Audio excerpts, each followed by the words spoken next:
At 12:07 a.m., my phone finally rang, but it wasn't to wish me a happy birthday. Why had my entire family skipped my birthday dinner?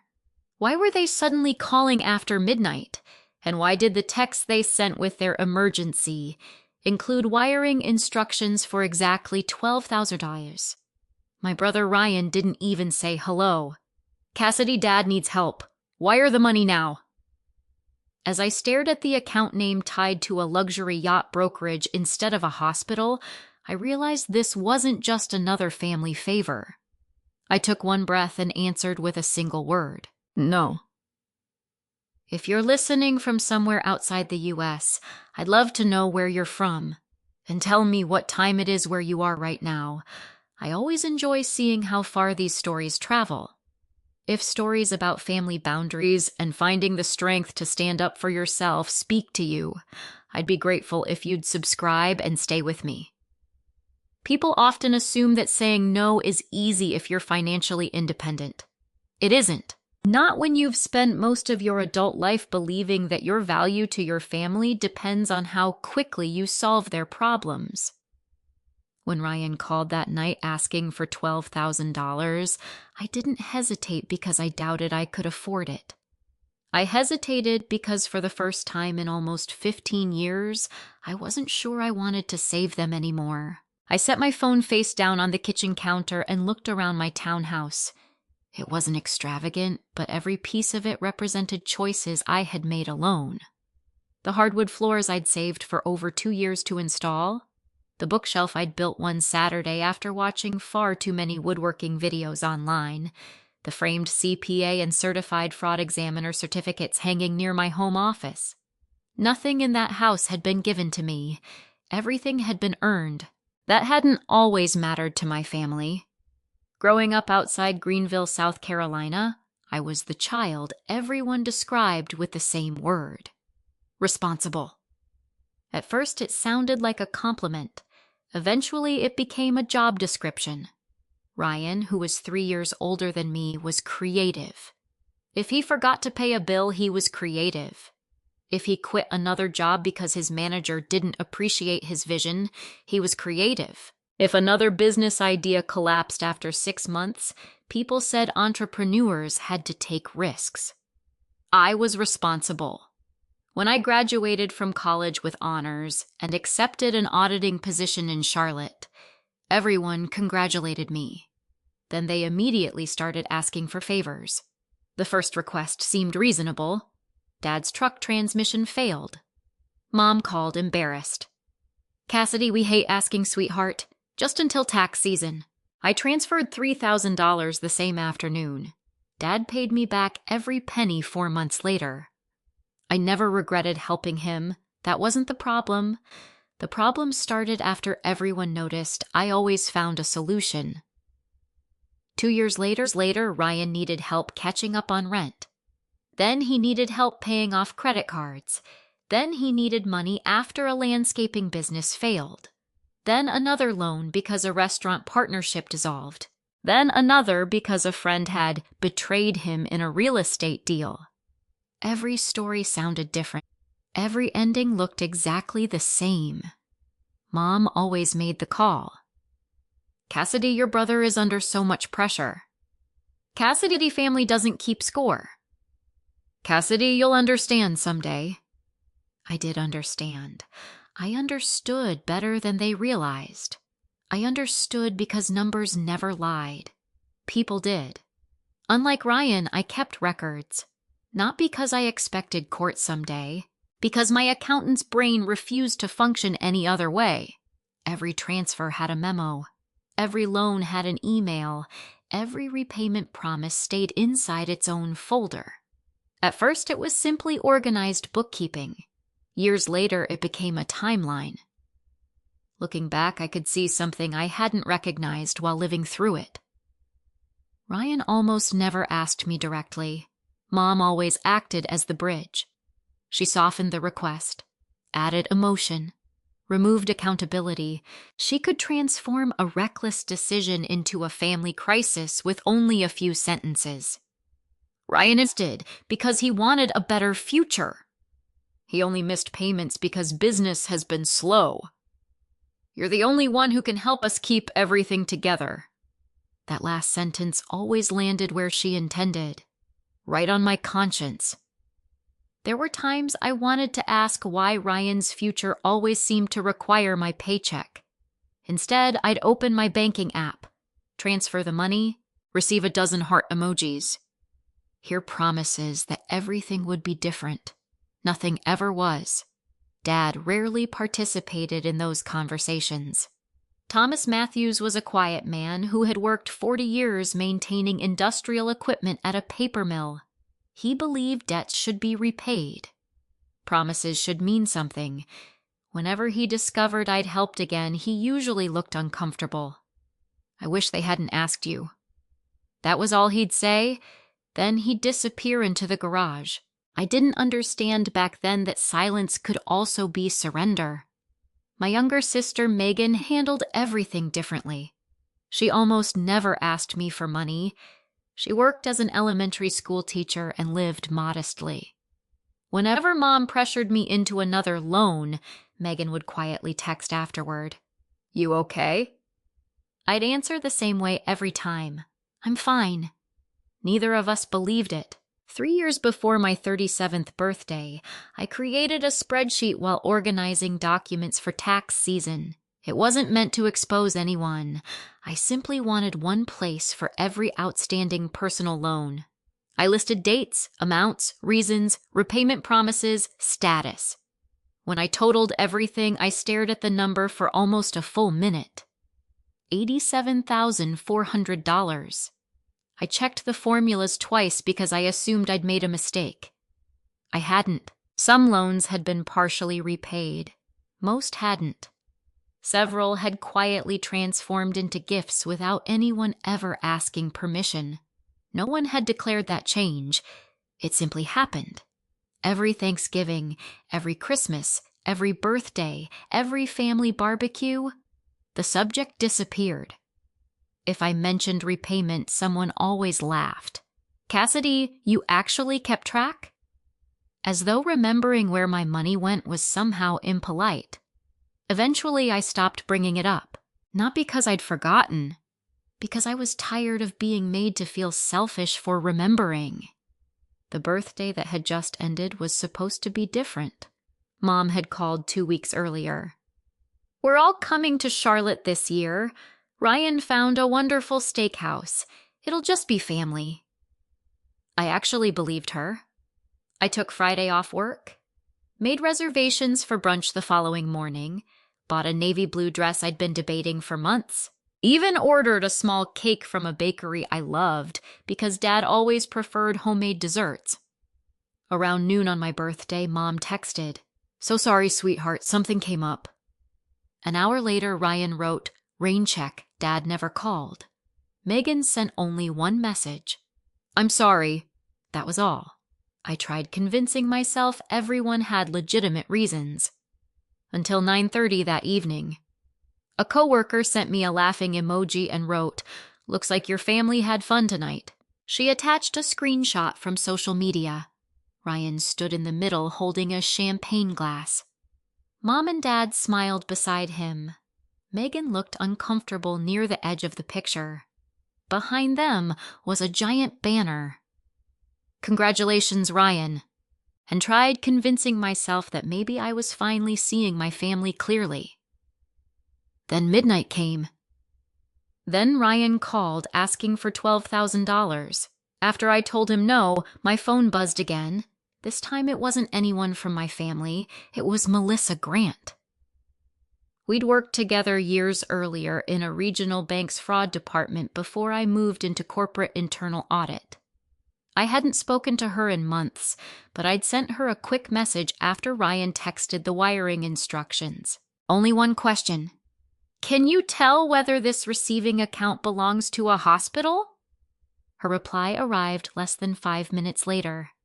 "Cassidy, that account doesn't belong to any medical provider." I stared at those words until another message appeared. "I think you should find out who it actually belongs to before you do anything." I suddenly realized that saying no might not have ended the story. It might have been the first decision that finally allowed me to see it. I barely slept. Melissa's message stayed open on my phone long after the screen should have gone dark. That account doesn't belong to any medical provider. It wasn't proof that Ryan was lying. Not yet. But it was enough to keep me from second-guessing myself. At 7 the next morning, I brewed coffee, opened my laptop, and did something that had become second nature after more than a decade in fraud investigations. I stopped listening to stories. I started following documents. People often imagine fraud examiners as people who hack computers or magically uncover hidden bank accounts. The reality is much less dramatic. Most answers come from public records, timelines, contracts, and tiny inconsistencies that ordinary people overlook. You don't begin by assuming someone is guilty. You begin by asking whether the facts match the explanation. Ryan's explanation was simple. Dad had a medical emergency. He needed $12,000 immediately. If that were true, the payment instructions should have reflected that. Instead, they pointed somewhere else. I copied the company name attached to the receiving account and searched my state's corporate registry. Nothing. Then I searched neighboring states. Still nothing.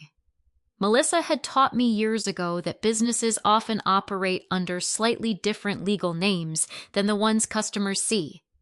So I searched only one keyword from the account title. A result appeared. Harbor Ridge Charter Holdings, LLC, registered in South Carolina, formed just 11 weeks earlier. I clicked through the filing. The registered agent wasn't Ryan, but the managing member was. Ryan Matthews. I leaned back in my chair. My brother, who supposedly couldn't keep up with rent 6 months earlier, had somehow started a charter company. That wasn't illegal. It wasn't even suspicious by itself. People start businesses every day. The problem was that he'd told everyone he was barely surviving financially. The filing listed a business address on the Charleston waterfront. I opened another tab. Within minutes, I found a sleek website. Professional photographs, luxury boats, sunset cruises, corporate retreats, private celebrations. Everything looked polished. Almost too polished. There were only 3 reviews, all posted within 2 days. No operating history, no customer photos, no news coverage. It looked less like a thriving business and more like something rushing to appear established. I kept reading. Then I froze. Near the bottom of one page was a familiar face. Ryan, standing on the deck of a white yacht with his arm around a smiling investor. The caption read, "Founder Ryan Matthews welcomes future partners to Harbor Ridge Charter." Future partners, not current customers. I enlarged the photo. The watch on Ryan's wrist caught my attention. I'd given him that watch 5 years earlier after he'd finally landed what he promised would be his last fresh start. He'd hugged me, told me this opportunity would change everything. Apparently it had. Just not in the way he'd promised. I wasn't angry. Not yet. Mostly I was confused. If Ryan had investors, why was he asking me for $12,000? Why invent a medical emergency? Why not simply admit the business needed cash, unless the investors didn't know?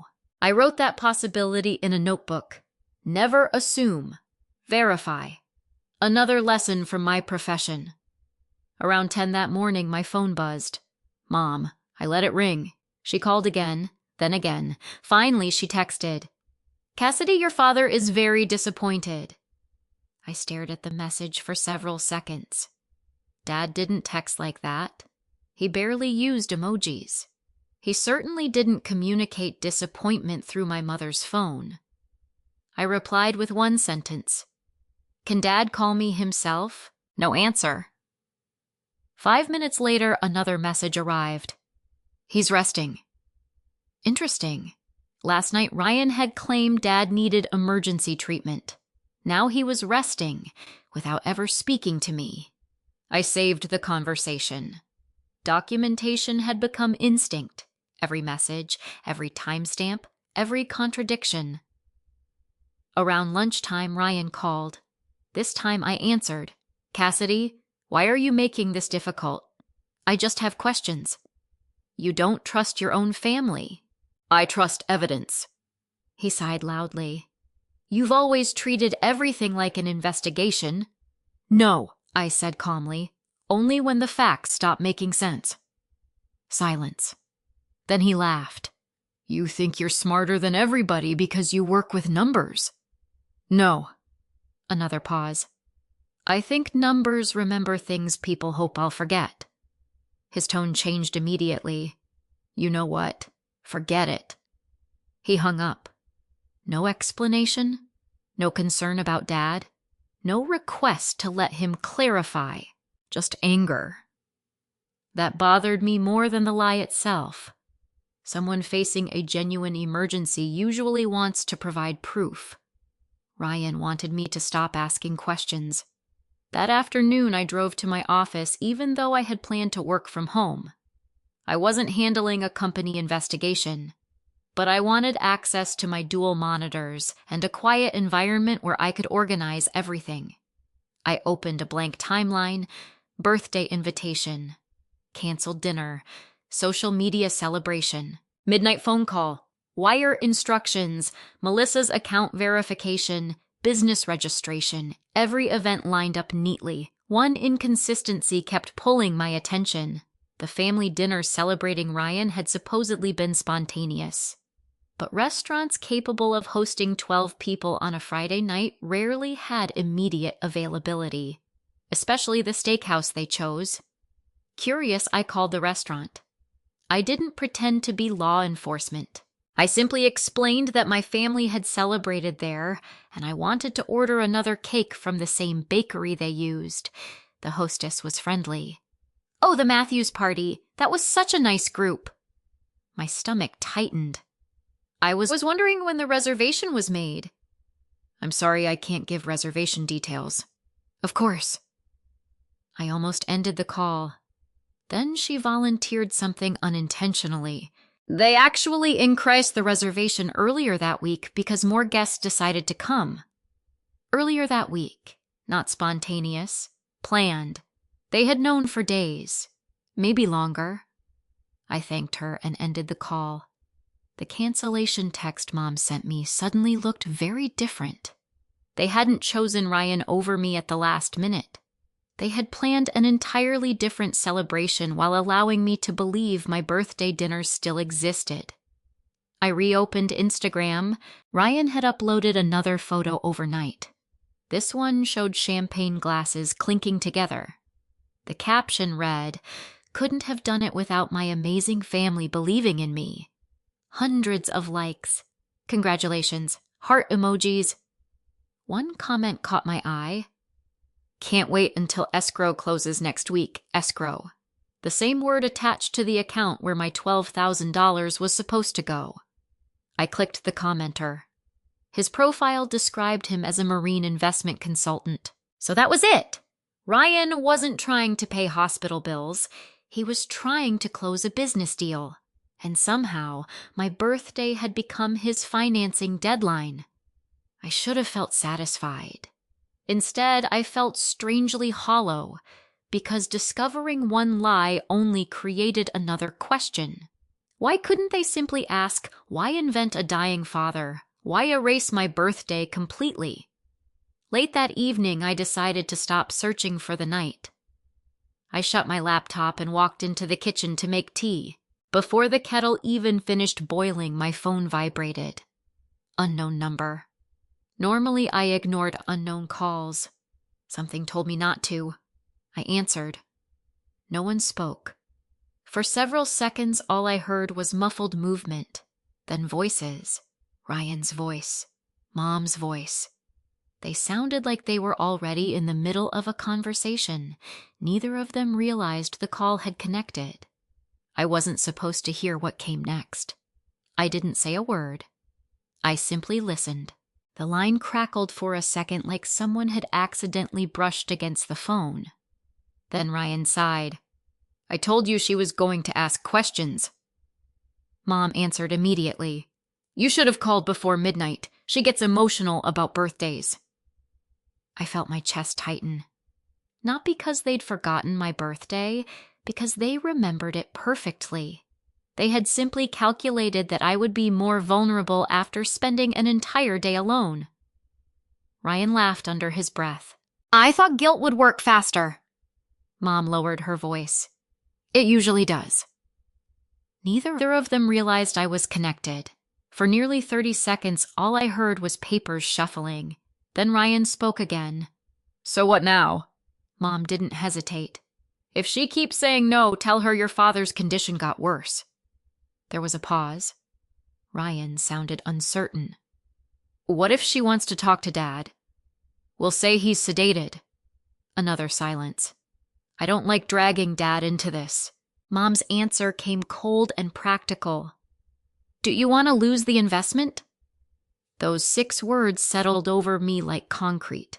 Not because they shocked me, because they explained everything. Investment, not surgery, not chemotherapy, not an ambulance. Investment.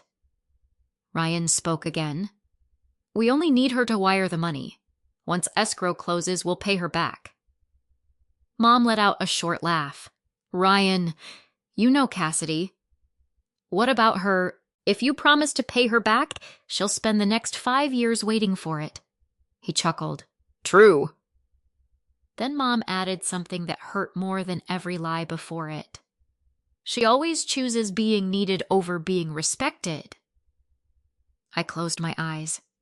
That sentence landed harder than the request for $12,000. Because somewhere inside me, I knew there had once been truth in it. Not anymore. The call disconnected. I remained frozen at my kitchen island for several minutes. My tea kettle screamed from the stove until I finally turned it off. Then I opened the voice recorder on my phone. Fortunately, my phone had automatically saved the entire accidental voicemail because the call had connected through my carrier's visual voicemail system before I answered. I played it again. Every sentence, every pause, every laugh. I exported a copy, saved it to cloud storage, copied it onto an external drive, then emailed it to myself. Professional habit. Evidence should never exist in only one place. Around noon the next day, I drove to work. Not because I needed to, because routine helped me think. I reviewed audit reports until lunchtime, but my mind kept returning to one sentence. She always chooses being needed over being respected. I wondered when that belief had become my family's operating manual. Had Mom consciously built it over years, or had they simply noticed that it worked? At 3 that afternoon, my phone buzzed. Megan. Unlike Ryan, my younger sister almost never called during work hours. I stepped into an empty conference room before answering. Hey. Her voice was quiet. Are you alone? Yes. She hesitated. I think we should meet. I leaned against the conference table. About what? Everything. Another pause. I know about the money. I didn't interrupt. I didn't know they were going to use Dad. You knew they were asking me. I found out after dinner. Dinner. She called it dinner, not my birthday. Not Ryan's celebration, just dinner.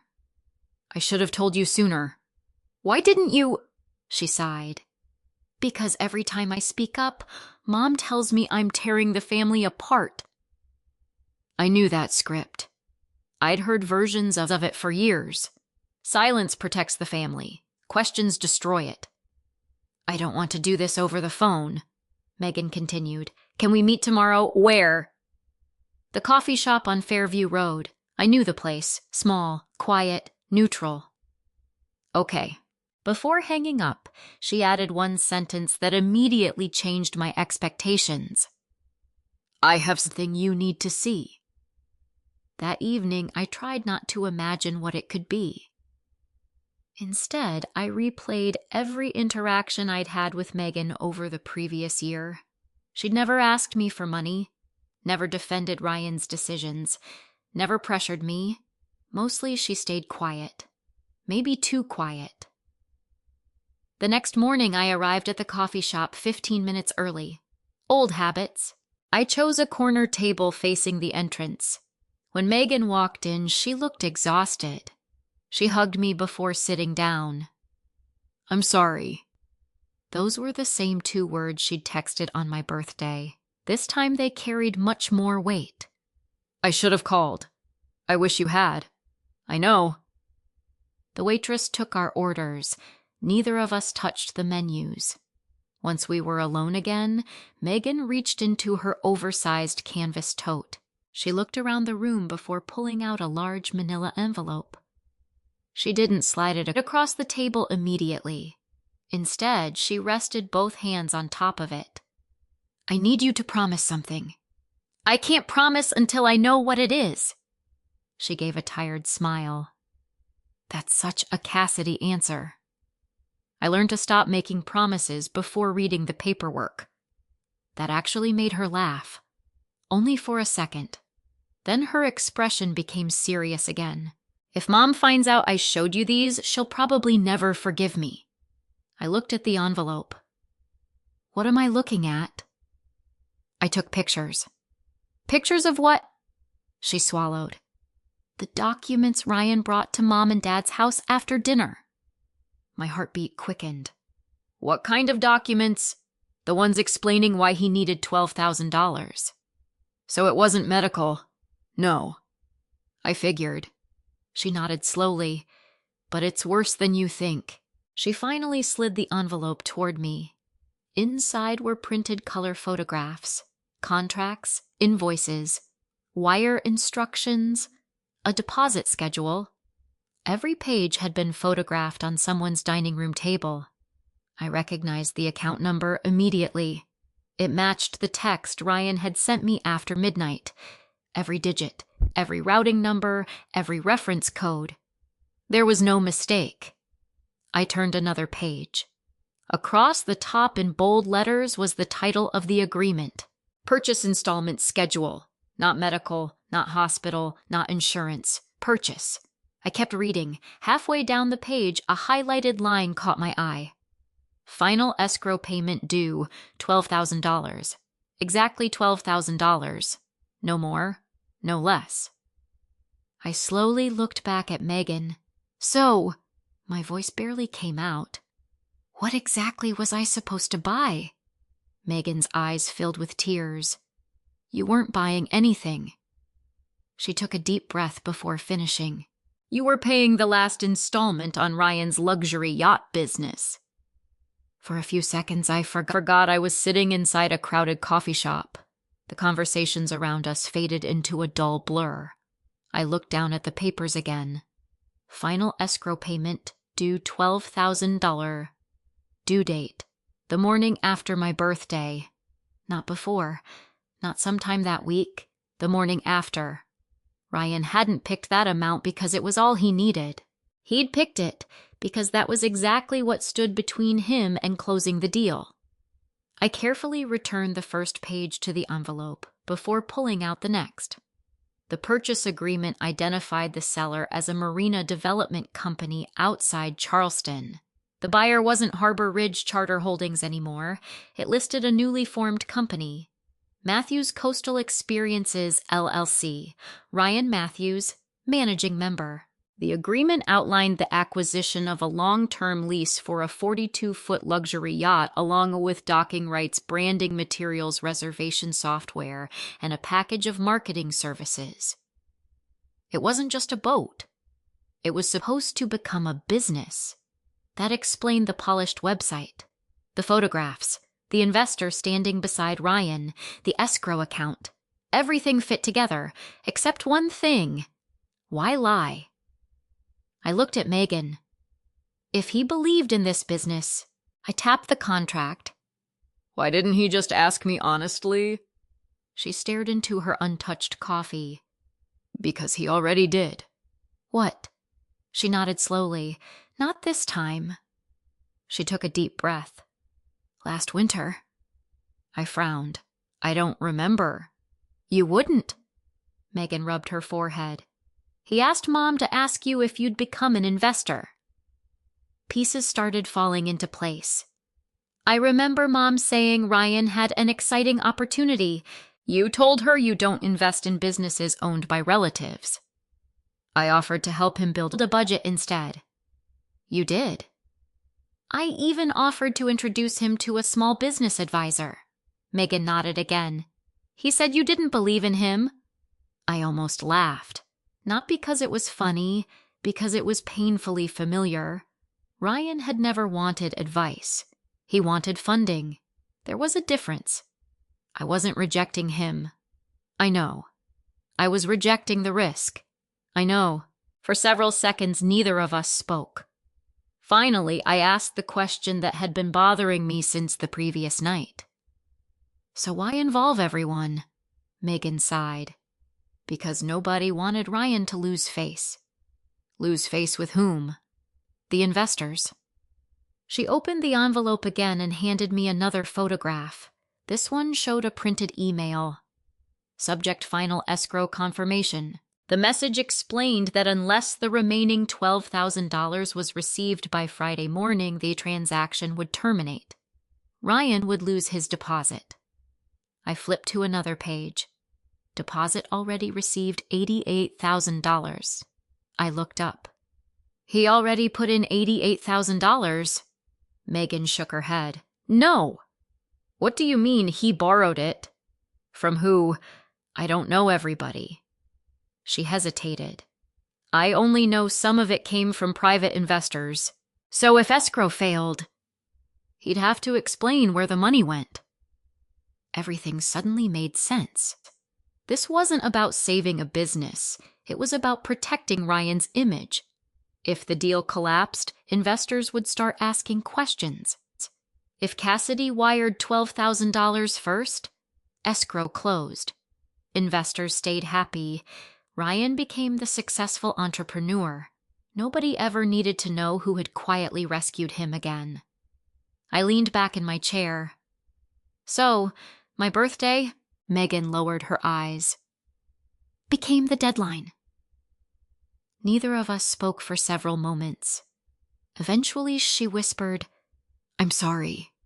I know. No. She shook her head. I'm sorry because I sat at that restaurant. I looked at her. What? I didn't want to go. You could have left. I almost did. She looked like she might cry.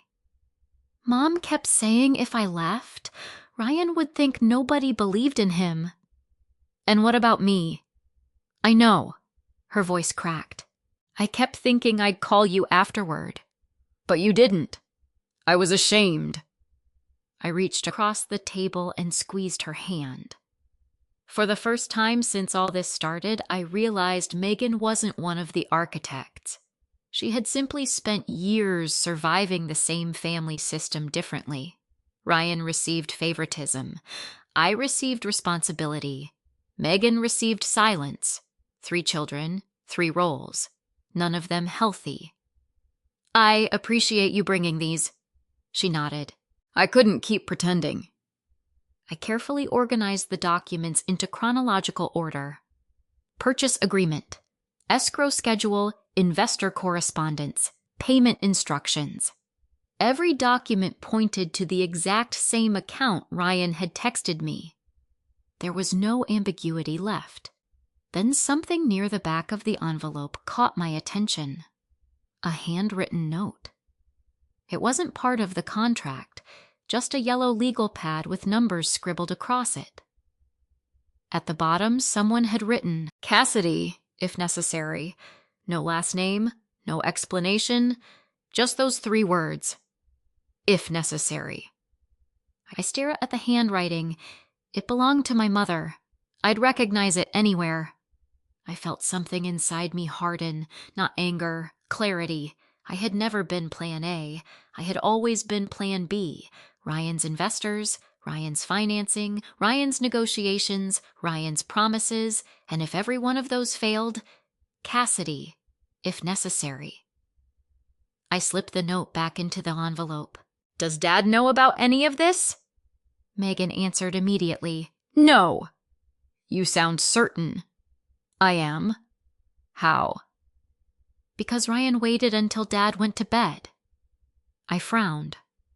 What do you mean? After dinner. She glanced around the coffee shop before lowering her voice. Dad wasn't feeling well after we got home. My stomach tightened. Is he okay? Yes. He was just tired. He went upstairs around 9, and then Ryan spread all these papers across the dining room table. Mom already knew. Yes. They'd been talking about it for weeks. Weeks? Not days. Weeks. They discussed how to get the money. I nodded slowly. They expected me to say yes. They were certain. Did Dad ever come downstairs? No. So he never saw these? No. And he never agreed to ask me. She looked me directly in the eyes. Cassidy. I swear. Dad doesn't even know they called you. A chill ran through me. Because if Thomas Matthews had no idea, then every sentence Ryan spoke that night about Dad needing emergency treatment, every ounce of guilt, every ounce of panic, every word, had been manufactured. I zipped the envelope closed. I need to talk to him. Megan looked relieved. I think you should. Will Mom try to stop me? Probably. What about Ryan? He definitely will. I paid for our coffee before either of us had finished drinking it.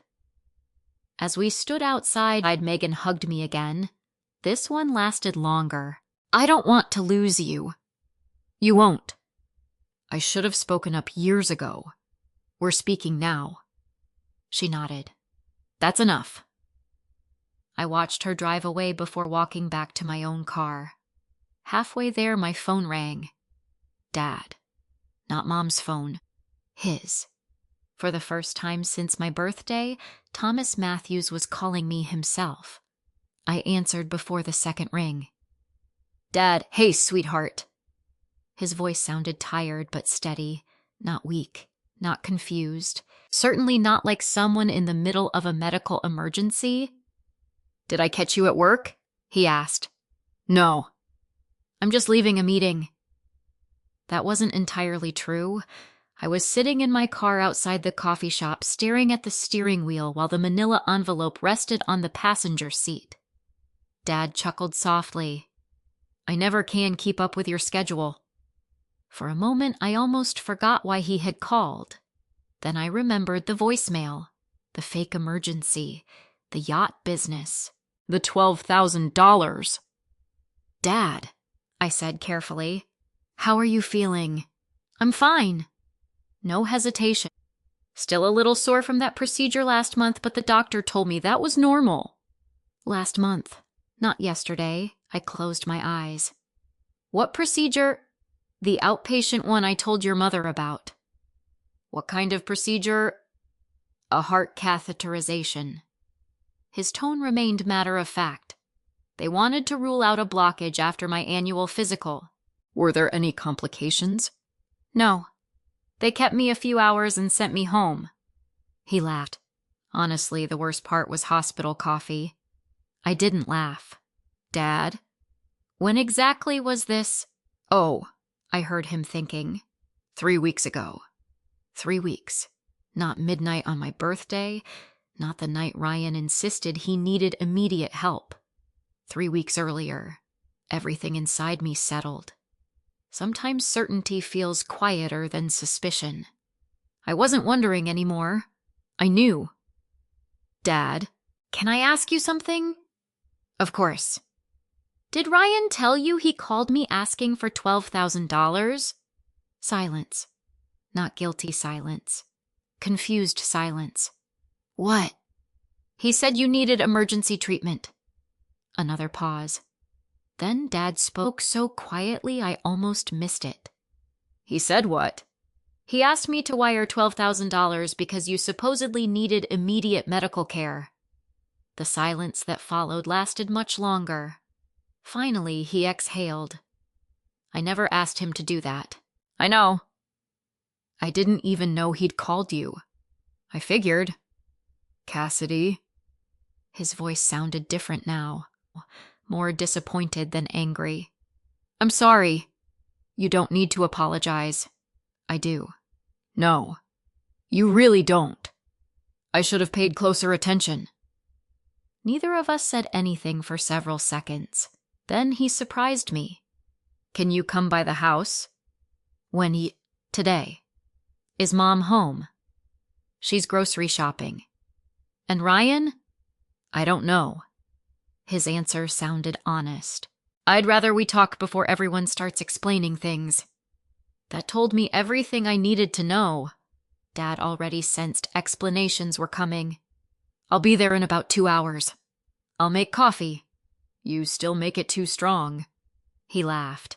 That's because you're spoiled. For the first time in days, I smiled. When I arrived at my parents' house that afternoon, Dad was sitting on the back porch. The same porch where we'd eaten watermelon every summer when I was a kid. He looked older than I remembered. Not because of illness, because stress had settled into his shoulders. He stood and hugged me tightly, longer than usual. I'm glad you came.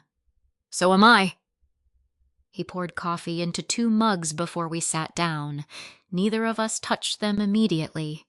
Finally, he asked, So, tell me everything. I didn't hand him the documents. Not yet. Instead, I started with the facts. Ryan's midnight call, the $12,000, the supposed medical emergency, the wire instructions. Dad listened without interrupting. Only once did he close his eyes. When I described Ryan using his health to pressure me. After I finished, he rubbed both hands across his face. I can't believe they did that. He nodded slowly. Your mother had to know. I appreciated that he didn't try to defend her automatically. Instead, he asked, Do you have proof? No. I reached into my bag. First came the voicemail transcript, then the escrow documents, then the photographs Megan had given me. Dad adjusted his reading glasses. 1 page at a time. Slowly. Carefully. He didn't skim. He read every line. When he reached the purchase agreement, he frowned. Luxury charter business, apparently? I thought he was still consulting. So did I. Dad kept reading. Finally, he reached the yellow legal pad. Cassidy, if necessary. He recognized the handwriting immediately. Linda's. His shoulders dropped. I've seen this pad before. You have? It stays beside the kitchen phone. He looked out toward the backyard. I never imagined. He didn't finish. You didn't know about any of this? No. I knew Ryan wanted to start another business. I didn't know he'd already signed contracts. What about investors? He shook his head. He only told me people were interested. Dad carefully stacked every page into one neat pile. Then he looked at me. I need to ask you something. Okay. If you'd wired the money, would you have expected him to pay you back? I smiled sadly. I used to. Dad nodded. I guess I knew the answer. He stood and walked inside the house. A minute later, he returned carrying a thin folder. Hospital discharge papers. He handed them to me. Keep copies. I looked through them. Admission date, procedure, discharge time, physician notes. Everything matched exactly what he'd told me. Routine outpatient catheterization. Successful. Released the same afternoon. No follow-up hospitalization. No emergency. No overnight stay. No crisis. If anyone tells you otherwise, Dad tapped the paperwork. They're lying. I slipped copies into my folder. Now I had both sides of the timeline. The fabricated emergency. The real medical records. Before either of us spoke again, a car pulled into the driveway. Mom. She carried several grocery bags toward the front door. Through the kitchen window, I watched her stop. She had seen my car. Dad noticed, too. You don't have to stay. I think I should. He nodded. Probably. A minute later, Linda stepped onto the porch. Her smile disappeared the moment she saw the documents spread across the table. Cassidy, what are you doing here? Dad invited me. She looked at him. You called her? Yes. Mom set the grocery bags on the porch floor. You should have talked to me first. Dad answered quietly. Why? So I could explain. He folded his hands together. I'm waiting. For several seconds, nobody spoke. Finally, Mom sat down. She looked at the hospital papers, then at the escrow agreement, then at me. I didn't want to lie. I raised an eyebrow. You told Ryan to say Dad was getting worse. She blinked. How? The voicemail. Her face lost all color. You heard it. I heard enough. She lowered her eyes. It wasn't supposed to happen like this. No. It was supposed to be temporary. I stared at her. Temporary? We only needed the money until Ryan could close the investment. Dad's expression hardened. You used my health. Linda immediately looked at him. I was trying to help our son. You used my health. She opened her mouth again. Nothing came out. Then Dad quietly asked the question none of us had expected. Linda, when exactly did pretending become easier than simply asking Cassidy for the truth? She had no answer. Before anyone could speak again, my phone vibrated across the table. An email notification from Rachel Kim. The attorney Melissa had recommended that morning after hearing the outline of what had happened. The subject line read, Initial document review. One item requires immediate attention. I stared at the notification without opening it. Rachel Kim wasn't someone who dramatized things. Melissa and I had worked with dozens of attorneys over the years during fraud investigations. Most lawyers used careful language. They avoided words like urgent unless they meant them. Everything okay? Dad asked. I don't know yet. I opened the email.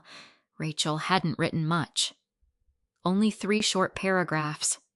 Cassidy, I've completed a preliminary review of the documents you sent this morning. Most of what you've described appears to involve family deception rather than criminal conduct. However, one document raises a separate legal concern that should be discussed before you respond to anyone else. Please call me today. I read it twice. Dad watched my face. Bad news? I don't think so. But something caught her attention. Mom shifted uneasily in her chair. Lawyer. I looked at her. Yes. You hired a lawyer. I asked one to review documents. Linda's expression immediately hardened. Cassidy lawyers destroy families. Dad spoke before I could. No. Lies do. Mom looked wounded. I wasn't trying to hurt anyone. I answered calmly. I believe that. She seemed surprised. But intent doesn't erase consequences. She lowered her eyes. For years I would have softened that sentence. Added reassurance. Apologized for sounding harsh. This time I let it stand exactly as it was, because it was true. I need to leave, I said. Rachel answered on the second ring. Cassidy? Hi. Are you somewhere private? Yes. She didn't waste time. I reviewed the escrow documents, the voicemail transcript, and the payment instructions. Okay. The fabricated medical emergency is morally troubling. I know, but that isn't what concerns me most. I leaned against my car. What is? Page 7. The installment schedule. No. The authorization attached behind it. I frowned. I assumed it was standard paperwork. So did I. Until I enlarged it. My stomach tightened. What did you find? There appears to be a financial guarantor authorization attached to the transaction. I tried remembering the pages. I don't recall seeing that, because the signature page was photographed at an angle. I adjusted the image, and Rachel paused. It contains your name. I felt every muscle in my shoulders tighten. My name, printed. What about the signature? That's the problem. I closed my eyes. Is it mine? I can't say that. But I can tell you it references a digital authorization signed 4 years ago. 4 years. Immediately I knew what she was talking about. When Ryan refinanced his landscaping equipment. Exactly. I hadn't guaranteed his loan. I had electronically signed one document confirming that I had transferred him a personal loan, not that I accepted future liability. The bank had required identity verification. Nothing more. Rachel continued. My concern is that someone may have copied portions of that authorization into unrelated paperwork. Can they do that? Not legally. Whether it creates liability depends on how it was used. I felt strangely calm, not because the situation was small, because uncertainty had finally become something concrete. Evidence, not emotion. What should I do? First, Rachel's voice became firm. Do not argue with anyone. I wasn't planning to. Second, communicate only in writing. No phone calls, not unless absolutely necessary. And if they call, send a text asking them to put everything in writing. I nodded, even though she couldn't see me. Third, preserve everything. I already have multiple backups. I suspected you would. She almost smiled through the phone. Finally, I recommend we send preservation notices. I wasn't familiar with the term outside corporate investigations. What does that do? It doesn't accuse anyone of wrongdoing. It simply instructs people not to destroy documents, emails, texts, or electronic records related to the matter. So if something disappears afterward, that becomes important. I understood immediately. She wasn't escalating. She was protecting evidence before anyone had a chance to panic. When can we meet? This afternoon. I'm free. Bring every document. I will. By 3 o'clock, I was sitting across from Rachel Kim in her office. She was exactly as Melissa had described. Calm, methodical, impossible to intimidate. She spread my documents across a conference table in perfect chronological order. I like timelines, she said. So do I. They tell us where stories stop matching reality. For nearly 2 hours, we walked through everything. The canceled birthday dinner, the social media photographs, the escrow instructions, the voicemail, Dad's medical records, the handwritten note. She asked precise questions, never leading ones. Questions designed to separate facts from assumptions. When we finished, she folded her hands. Cassidy, I want to be clear. I'm listening. You've experienced extensive emotional manipulation. Yes. Possibly misuse of prior authorization documents. Yes. But at this point, I don't have enough evidence to conclude identity fraud. I understand. And that's important. She leaned forward slightly. We don't accuse people of crimes because we're angry. We accuse them only when evidence supports it. I appreciated that. It was exactly how I approached every investigation at work. Rachel opened a legal pad. So, here's my recommendation. She listed each step. First, stop all verbal discussions. Second, require every request in writing. Third, preserve every piece of evidence. Fourth, notify everyone that relevant records should not be altered or deleted. Finally, if anyone claims you owe money or have guaranteed obligations, require documentary proof. Nothing dramatic, nothing theatrical, just process. It felt oddly comforting. When I left her office, I already had a draft text prepared. I sent the same message individually to Mom and Ryan.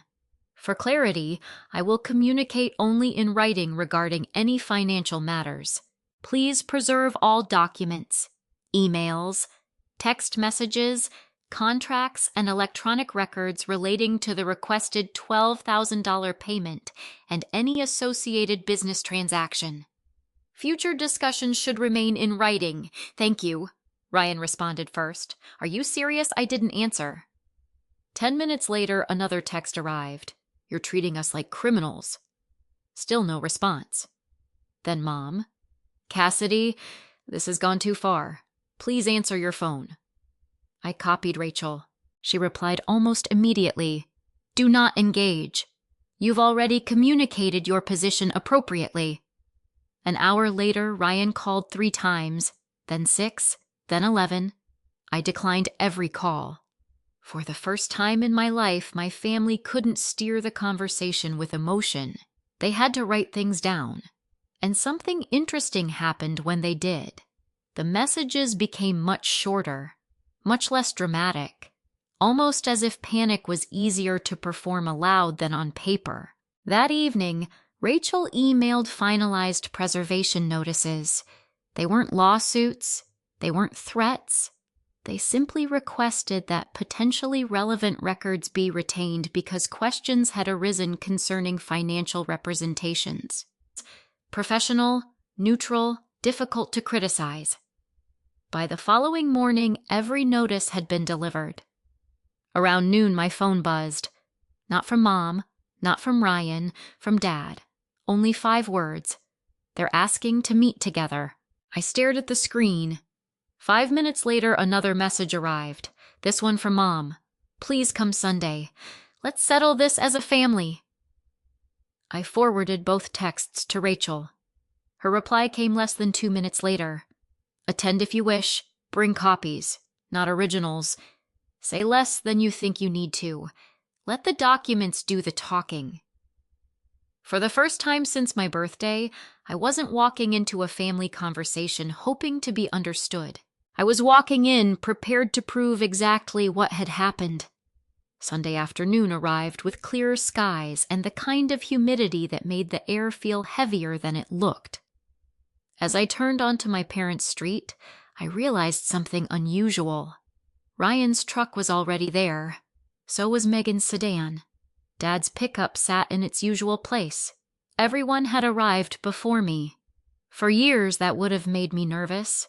I would have wondered what had already been said, what version of me had been discussed before I walked through the door. This time, I didn't wonder. It no longer mattered. Facts don't become less true because they're discussed without you. I picked up the folder Rachel had helped me organize, and walked to the front porch. Dad opened the door before I knocked. I'm glad you came. Thanks for inviting me. He looked relieved. More than relieved, resolved. The dining room table had been cleared except for a pitcher of iced tea and 5 glasses. No decorations, no stacks of bills, no dramatic setup. Just my family. Mom sat closest to the kitchen. Ryan leaned back in his chair with his arms folded. Megan sat quietly beside Dad. An empty chair waited across from Ryan. Mine. I sat down and placed my folder on the table. No one spoke for several seconds. Finally, Mom broke the silence. Cassidy, I hate that we've reached this point. I nodded once. So do I. Ryan leaned forward. Can we stop acting like lawyers and just talk? I'd like that. Great. He smiled, almost relieved. So let's put all these papers away. No. His smile disappeared. I think the papers should stay. Dad quietly reached for his iced tea but didn't interrupt. Ryan looked at Mom. She looked back at me. Cassidy, she said gently, families shouldn't need evidence. I answered before she could continue. Healthy families don't. The room became very still. I wasn't trying to insult anyone. It was simply the truth. I opened my folder. I'd like to go through this chronologically. Ryan rolled his eyes. Seriously? Yes. Dad spoke without raising his voice. Let her finish. I removed the first document. My birthday invitation. Mom looked confused. What does that have to do with anything? Everything. I laid the printed text message on the table. You invited me to dinner 2 weeks in advance. Mom nodded. Yes. The reservation wasn't canceled because of an emergency. She didn't answer. I slid the second page forward. A printed screenshot of Ryan's celebration. Timestamp, location, public post. You celebrated Ryan instead. Ryan shifted in his chair. It wasn't meant to hurt you. I didn't say it was. I let the silence linger. I said it happened. There was an important difference. Emotion could be debated, events could not. I moved to the next document. The midnight phone call. Ryan crossed his arms tighter. I already apologized. No. You apologized for being upset. You never apologized for lying. He looked toward Mom again. She remained silent. I placed the wire instructions beside the social media screenshots. The account you sent me. Ryan shrugged. It belonged to escrow.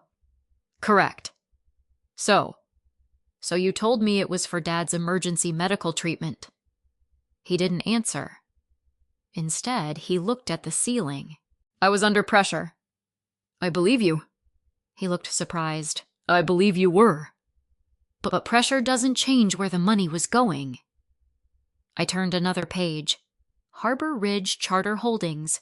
Business registration. Formation date. Managing member. Ryan Matthews. Dad slowly looked at his son. You never showed me this. Ryan cleared his throat.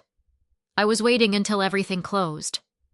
Dad didn't respond. I continued. Then I confirmed the receiving account. I placed Melissa's written statement on the table. The account wasn't connected to any hospital. Ryan finally spoke again. I was going to explain. When he hesitated. After everything settled. So after I paid. He didn't answer. I reached for my phone. I'd like everyone to hear something. Mom immediately looked alarmed. Cassidy! No! I pressed play. Ryan's voice filled the dining room. I told you she was going to ask questions. Then Mom. If she keeps saying no, tell her your father's condition got worse.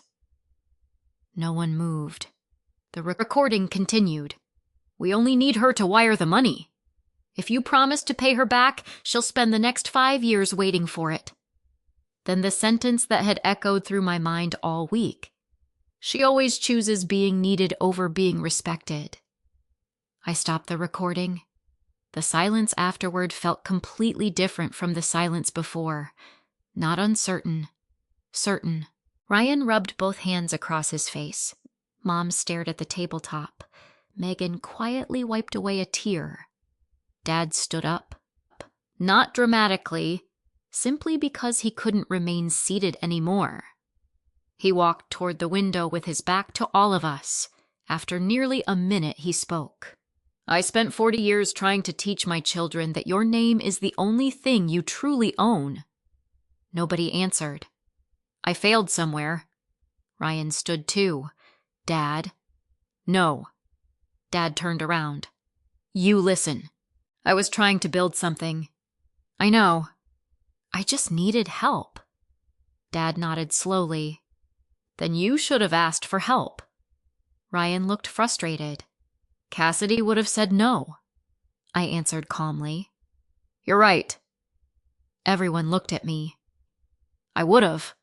Ryan threw his hands into the air. See, because 6 months earlier I offered to review your business plan. You said no. I said no to investing. I offered to help you build a financial model. I offered introductions. I offered advice.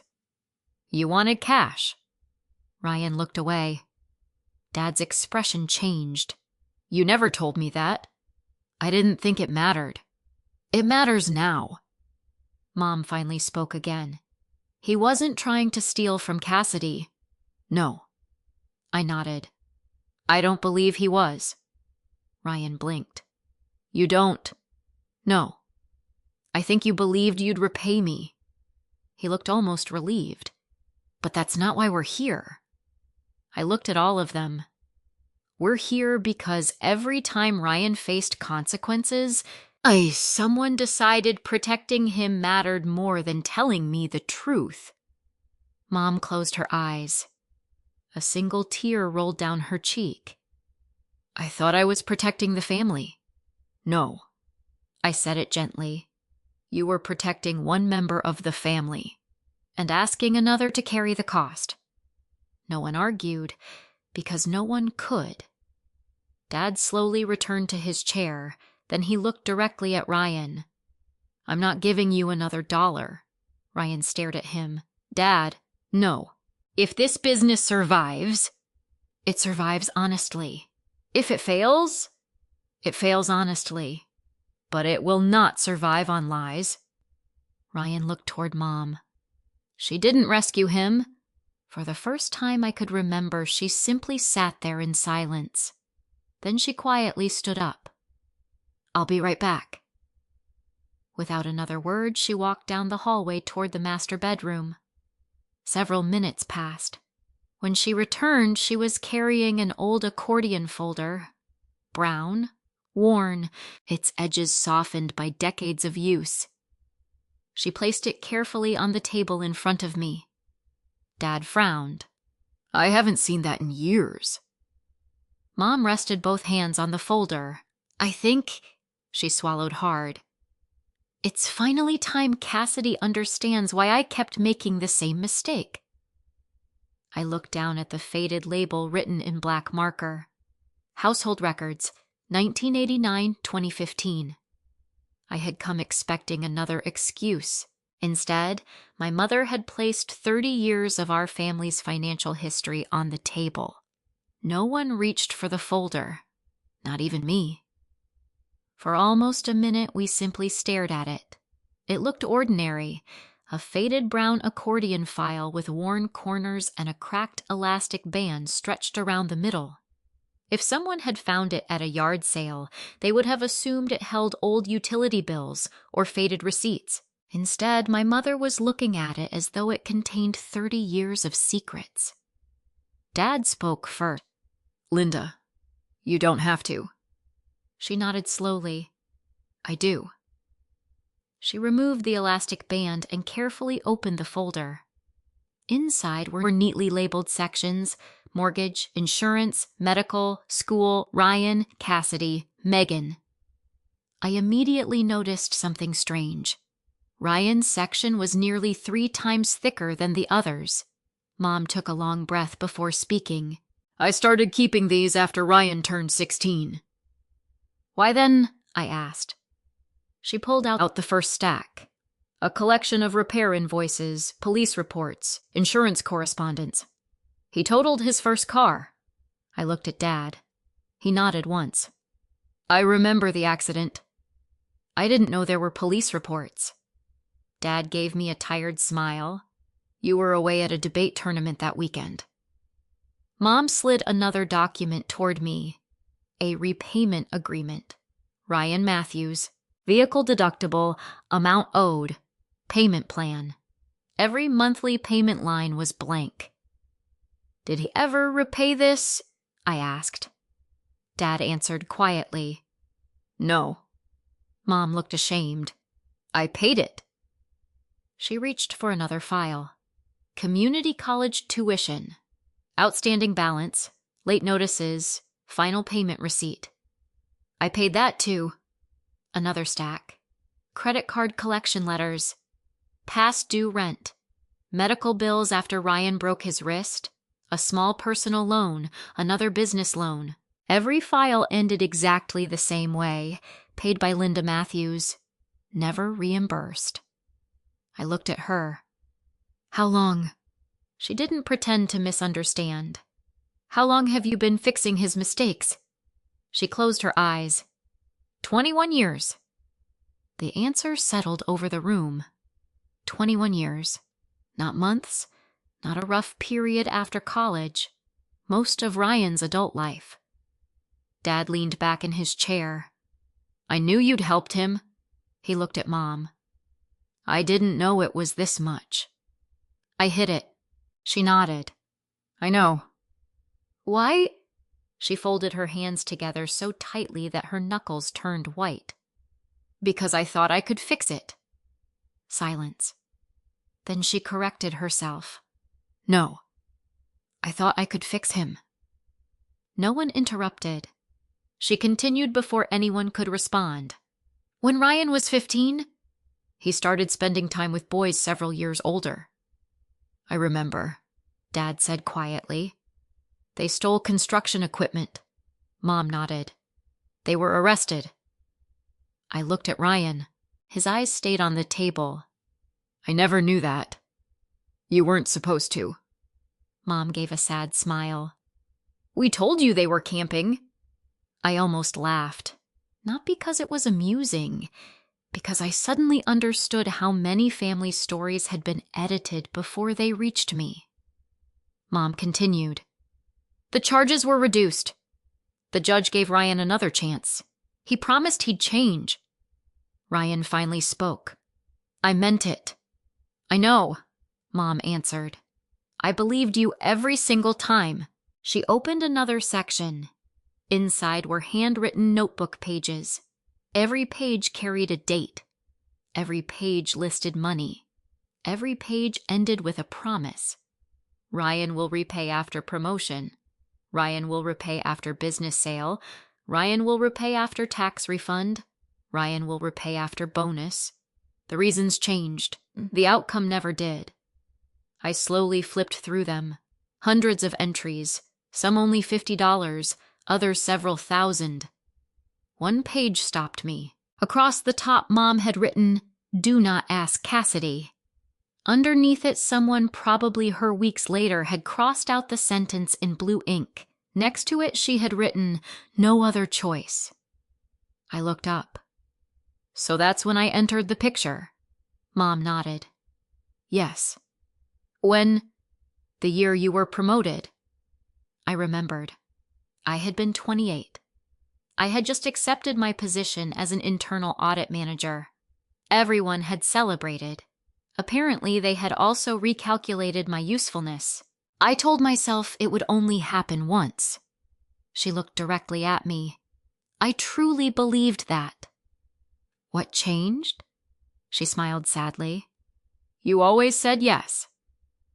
The honesty hurt more than another excuse ever could.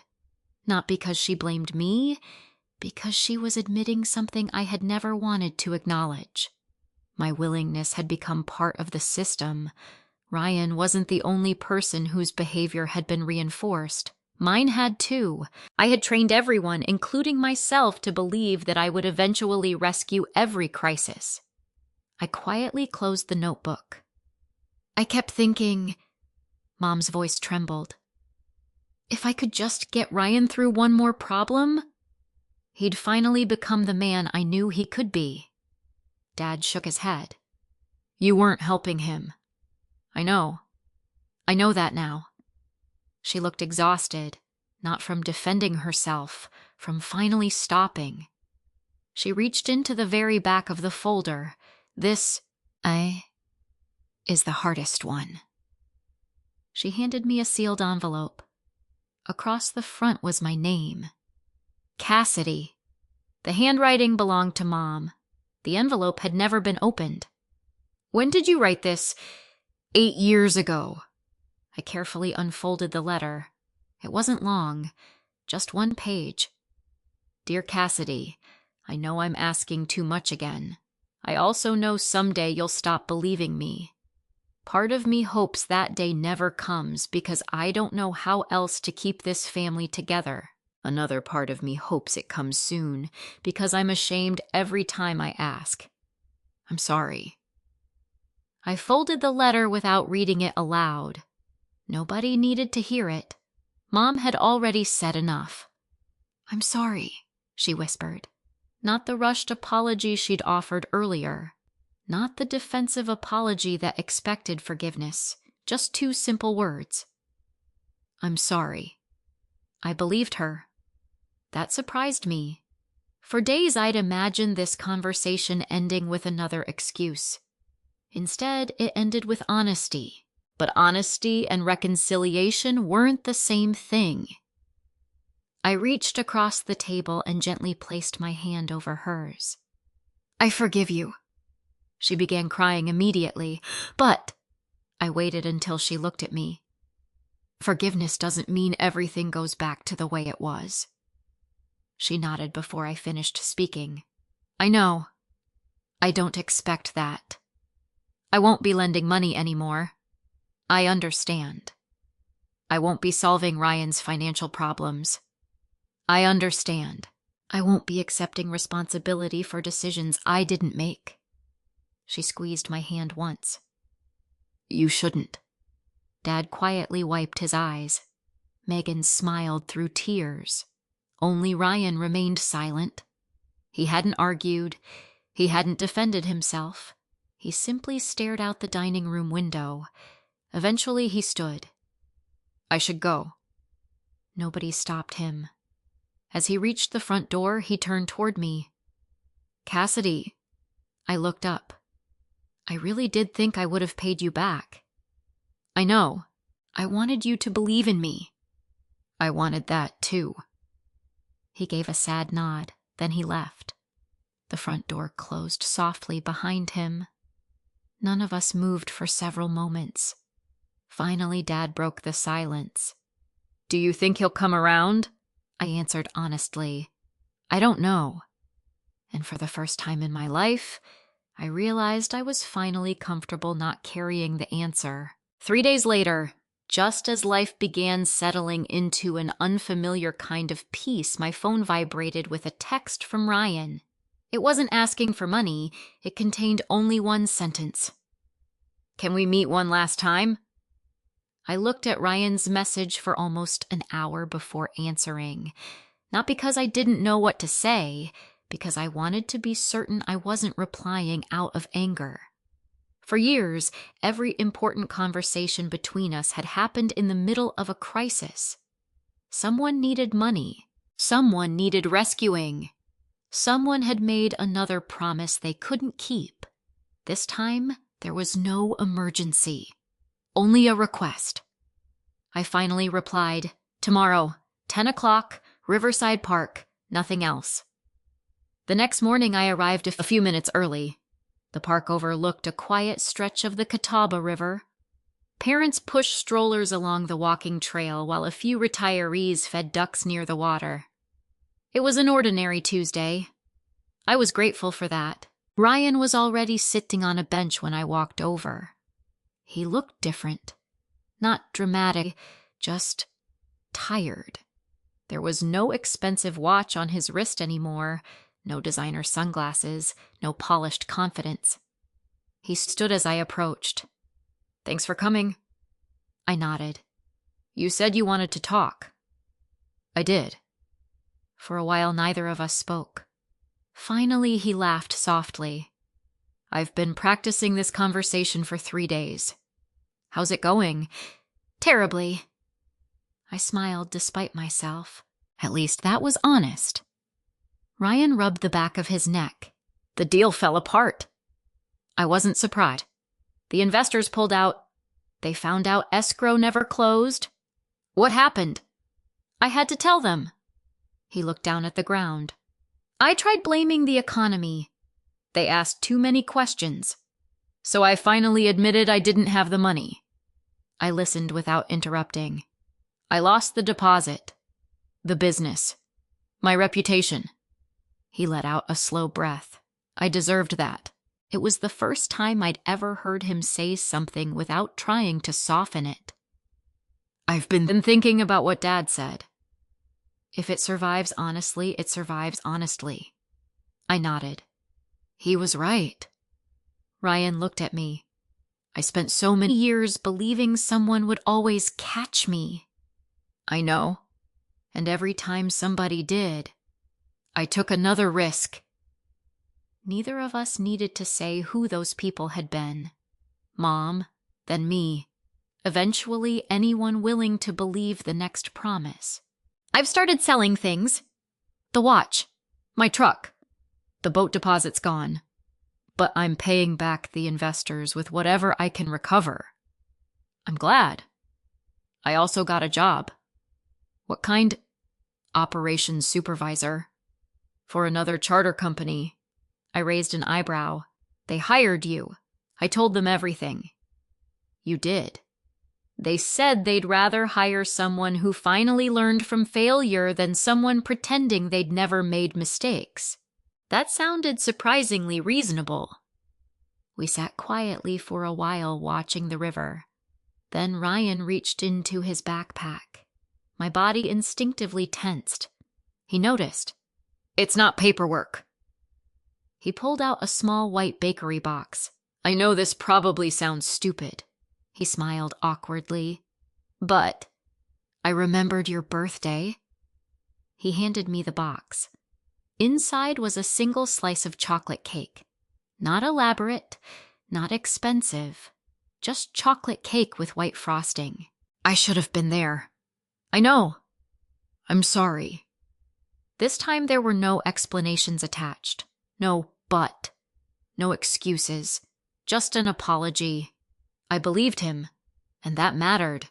Not because it erased anything, because it meant we could finally speak honestly. After another few minutes, Ryan cleared his throat. There is one more thing. I waited. My apartment lease ends next month. I felt the familiar tension return. I found another place, but I need help with the security deposit. There it was. Not manipulation, not lies, just a request. A real one. He looked directly at me. If you say no, I'll figure something out. I promise. For several seconds, I simply watched him. Months earlier, I would have immediately started calculating. Could I afford it? How quickly could I transfer the money? Would he really repay me this time? Instead, I asked myself a different question. Would helping him support the person he was becoming, or the person he used to be? The answer came almost instantly. I took a slow breath. No. The same word, exactly the same, but this time it carried no anger, no bitterness, only clarity. Ryan nodded before I finished speaking. I understand. I want you to hear the rest. He looked up. I love you. I always will. I hope your life gets better. I hope you succeed. I hope you rebuild trust. But I can't be part of financing that process anymore. He listened quietly. For years, I confused love with responsibility. I thought loving my family meant preventing every consequence. It doesn't. Real love sometimes allows people to experience the results of their own decisions. Ryan looked toward the river. I think you're right. Then he surprised me. I'm actually proud of you. I laughed. That's a first. It is. But I mean it. He stood and extended his hand. Instead of shaking it, I hugged him. It wasn't the hug of someone pretending nothing had happened. It was the hug of two siblings acknowledging that the future would look different from the past. Different wasn't always worse. Sometimes it was healthier. 6 months passed. Life became wonderfully ordinary. Dad and I started having breakfast together every other Saturday. Sometimes we talked about baseball. Sometimes about home improvement projects. Sometimes we barely talked at all. Those quiet mornings became my favorite part of each month. Megan and I grew closer than we'd ever been. Without constant family crises pulling everyone apart, we discovered we actually enjoyed spending time together. We took weekend trips, visited bookstores, shared recipes. We built a relationship that had never really existed before. Mom changed too, not overnight. Trust doesn't heal that quickly, but she stopped asking me to rescue Ryan. She stopped carrying other people's responsibilities on her own shoulders. Occasionally, she'd catch herself beginning to excuse one of Ryan's choices. Then she'd stop, smile sadly, and say, "That's his lesson to learn." Dad would wink at me every time. Ryan kept his job. We spoke every few weeks, mostly short conversations, birthdays, holidays, checking in, no money, no pressure. Just two adults slowly rebuilding something that had almost disappeared. When my 38th birthday arrived, I didn't make reservations hoping everyone would come. Instead, I invited the people who consistently showed up. Dad arrived early carrying flowers. Megan brought homemade cheesecake. A few close friends filled my living room with laughter. Mom came too. She hugged me and handed me a handwritten birthday card. Inside, she had written only one sentence. "Thank you for loving us enough to finally tell us no." I cried when I read it. Not because everything had been repaired, because someone finally understood. That night after everyone left, I washed the dishes, boxed up the leftover cake, and stood quietly in my kitchen. The same kitchen where 1 year earlier I'd answered Ryan's midnight call. Back then, saying no had felt like abandoning my family. Now I understood what it had really been. It was the first honest boundary I'd ever given them. And it turned out that boundaries didn't destroy the relationships worth saving. They revealed which ones were willing to become healthier. Sometimes justice isn't watching someone lose everything. Sometimes justice is refusing to lose yourself. For a long time, I believed that being a good daughter meant saying yes whenever my family needed me. I confused generosity with obligation and sacrifice with love. It took years for me to understand that healthy relationships are built on honesty, respect, and accountability, not on guilt, fear, or endless rescue. If you've ever been the person everyone depended on, while few people asked how you were doing, I hope you remember this: setting boundaries is not an act of revenge. It's an act of self-respect. Forgiveness can free your heart from resentment, but it does not require restoring the same access to your time, money, or emotional energy. Those are privileges earned through trust. Families are complicated. People can make harmful choices without being beyond redemption. Sometimes reconciliation is possible, and sometimes the healthiest relationship is one with clear limits. Only you can decide what protects your peace. If this story resonated with you, I'd love to hear your thoughts. Have you ever had to choose between keeping the peace and protecting your boundaries? Share your experience in the comments. Your story may encourage someone else who feels alone. And if you enjoy thoughtful stories about family resilience, justice, and healing, I'd be honored if you subscribed and joined us for the next one. This is a fictional story created for entertainment, education, and reflection.